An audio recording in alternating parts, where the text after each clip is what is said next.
बिस्मिल्लाहिर्रहमानिर्रहीम। अस्सलाम वालेकुम डियर फ्रेंड्स। आज की मेरी वीडियो हज़रत इमाम हसन और इमाम हुसैन के बारे में है। पहले हज़रत इमाम हसन के बारे में बात कर लेते हैं। आप 3 हिजरी को मदीना मुनव्वरा में पैदा हुए। आपका नाम हज़रत फ़ातिमा ने हरब रखा, लेकिन नबी करीम ने बदल कर हसन रख दिया।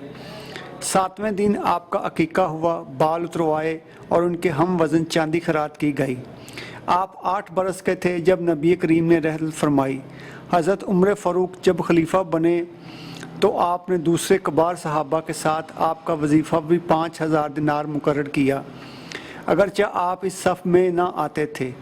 जब बुलवाइयों ने हज़रत उस्मान के घर का मुहासरा कर लिया तो हज़रत हसन ने आपके घर के बाहर पहरा दिया था, कोई शख्स अंदर ना आ सके। हज़रत इमाम हसन ने एक बार एक ग़ुलाम को देखा जो रोटी का एक लुक़मा खुद खा रहा था, दूसरा अपने कुत्ते को खिला रहा था। हज़रत इमाम हसन ने इस ग़ुलाम से पूछा कि तुमने कुत्ते को अपने बराबर रोटी क्यों खिलाई? तो उस ग़ुलाम ने जवाब दिया कि मेरी आंखें ये शर्म महसूस करती हैं कि मैं एक लुक़मा ज़्यादा खा लूँ। हज़रत इमाम हसन ने इस ग़ुलाम को ख़रीद कर आज़ाद कर दिया और वो अहाता ख़रीद कर इसे हब्बा कर दिया। जिस दिन हज़रत अली शहीद हुए थे, लोगों ने इसी दिन आपको खलीफा चुन लिया था, मगर हज़रत अमीर माविया जंग के लिए तैयार हो गए तो हज़रत इमाम हसन ने इनके साथ सुलह कर ली, जिसकी वजह से हज़ारों लोगों का खून बहने से रुक गया। इस जंग की पेशीन गोई नबी अकरम ने खुद की थी कि मेरा ये बेटा सैयद मुसलमानों के 2 बड़े ग्रोहों में सुलह करा देगा। हज़रत इमाम हसन की शहादत की वजह आपकी बीवी जादा बिन्त अशन है, जिसने आपको जहर दे दिया था। हज़रत इमाम हुसैन इंतकाम लेना चाहते थे, मगर आपने मना फरमा दिया। रहलत के वक्त आपकी उम्र मुबारक 48 साल थी। आपकी नमाज जनाजा सईद बिन अलास ने पढ़ाई और जन्नतुल बकी में अपनी वालदा के पहलू में सुपुर्द खाक किए गए। आपने कितनी शादियां की, इसमें इख्तलाफ पाया जाता है। कुछ मौरखीन कहते हैं कि आपने 90 शादियां की, कुछ कहते हैं 70 और कुछ 340, वल्लाहु इल्म। अब मैं आपको हज़रत इमाम हुसैन के बारे में मुख्तसर बताता हूँ। आप 5 शुबान 4 हिजरी को मदीना मुनव्वरा में पैदा हुए। नबी अकरम ने आपको शहद चटाया और हुसैन नाम रखा। इमाम हसन और हुसैन ये ऐसे 2 नाम हैं जो पहले दुनिया में नहीं रखे गए थे। जब नबी अकरम ने वसाल फरमाया तो आपकी उम्र मुबारक 6.5 साल थी। हज़रत इमाम हुसैन ने हज़रत उस्मान गनी के अहद में जंग में हिस्सा लेना शुरू कर दिया था। जब हज़रत इमाम हसन हज़रत अमीर माविया के हक़ में दस्तबरदार हो गए थे तो इस दस्तबरदारी के हक़ में हज़रत इमाम हुसैन ना थे, मगर बड़े भाई के फ़ैसले के सामने सर तस्लीम खम करना पड़ा। रजब 20 हिजरी को हज़रत अमीर माविया रज़ी अल्लाह तआला अन्हु ने वसाल फरमाया तो उन्होंने अपने बेटे यजीद को वसीयत की थी कि अब्दुल्ला बिन ज़ुबैर तेरे मुकाबले में आएंगे और खिलाफत का दावा करेंगे। इराक़ वाले हुसैन बिन अली को तेरे मुकाबले में लाएंगे। जब वो तुम्हारे मुकाबले में आए तो दरगुजर से काम लेना, क्योंकि वह रसूलुल्लाह सल्लल्लाहु अलैहि वसल्लम के अजीज़ हैं। यजीद ने तख्त नशीन होते ही गवर्नर मदीना वलीद बिन उत्बा को लिखा कि अब्दुल्ला बिन ज़ुबैर और हुसैन बिन अली दोनों से बैत ली जाए। अगर ये दोनों बैत देने से इनकार करें तो इनके सर कलम कर दिए जाएं।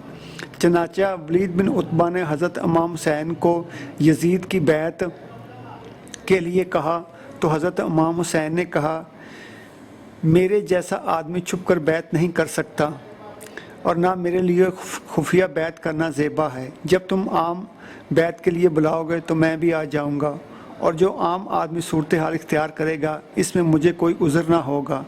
आप मदीना से मक्का तशरीफ़ ले गए, जहां आपको कूफा वालों ने बेशुमार खतूत लिखे कि आप कूफा तशरीफ़ लाएं।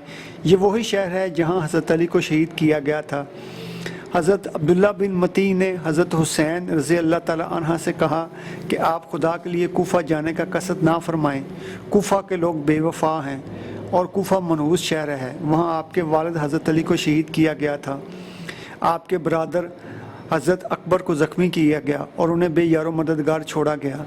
इसलिए आप कूफा जाने का कभी भी कसद ना करना, सुकून से हरम में बैठ जाइए। ये देखकर हज़रत इमाम हुसैन ने इत्तला लेने के लिए अपने चचेरे भाई मुस्लिम बिन अकील को कूफा भेजा تاکہ وہ صحیح صورتحال کا اندازہ کر کے مجھے اطلاع دیں۔ اس کے بعد کوفہ جانے یا نہ جانے کا فیصلہ کیا جائے گا۔ حضرت مسلم بن عقیل نے حضرت حسین کے حق میں خفیہ بیعت لینی شروع کر دی اور تقریباً 18,000 آدمیوں نے ان کے ہاتھ پر بیعت کر لی۔ انہوں نے حضرت حسین کے زمرے میں آنے کی بیعت کی تھی۔ چنانچہ مسلم بن عقیل نے حضرت حسین کو اطلاع بھجوائی کہ کوفہ کی فضا آپ کے حق میں ہموار ہے، آپ کوفہ تشریف لے آئیں۔ چنانچہ جب حضرت مسلم بن عقیل کی طرف سے اطلاع مل گئی تو آپ نے کوفہ جانے کی تیاری شروع کر دی۔ جب حضرت عبداللہ بن عباس اور دوسرے عزیز و اقارب کو معلوم ہوا کہ حضرت حسین کوفہ جا رہے ہیں تو انہوں نے حضرت حسین کو مشورہ دیا کہ آپ کوفہ نہ جائیں، کیونکہ اہل کوفہ کسی سے وفا نہیں کرتے۔ لیکن حضرت حسین نے ان کا مشورہ قبول نہ کیا اور آپ ماں اپنے اہل و عیال کوفہ روانہ ہو گئے۔ جب آپ راستے میں تھے تو آپ کو حضرت مسلم بن عقیل کے قتل کی اطلاع ملی۔ آپ نے بار بار ان اللہ و ان اللہ راجعون پڑھا۔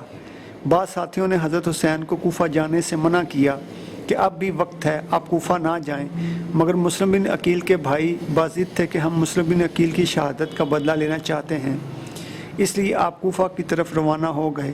آپ 2 محرم حرام کو کربلا کے میدان میں خیمہ زن ہو گئے۔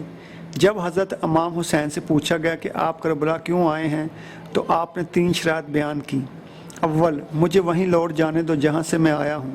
دوم، مجھے خود یزید بن معاویہ سے اپنا معاملہ طے کر لینے دو۔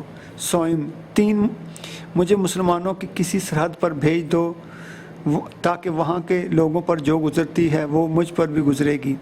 ابن زیاد نے جب خط پڑھا تو وہ راضی ہو گیا، مگر شمر الجوشن نے مخالفت کی اور کہا کہ حسین قبضہ میں ہیں، ان سے زبردستی بیعت لی جائے ورنہ ان کے ساتھ جنگ کی جائے۔ وہ خود بھی 9 محرم کو کربلا پہنچ گیا۔ عاشوراء کے دن حضرت امام حسین کو شہید کیا گیا۔ انہیں دریائے فرات سے پانی لینے سے محروم کیا گیا۔ اس جنگ میں 72 مسلمان شہید ہوئے۔ آپ کے جسم اطہر پر نیزوں کے 33 نشان تھے اور 34 نشان دوسری ضربوں کے تھے۔ میرا تو دل چاہتا ہے کہ میں آپ کو حضرت امام حسین کے بارے میں مزید بتاتا، مگر یہ ویڈیو اس کی اجازت نہیں دیتی۔ اللہ حافظ۔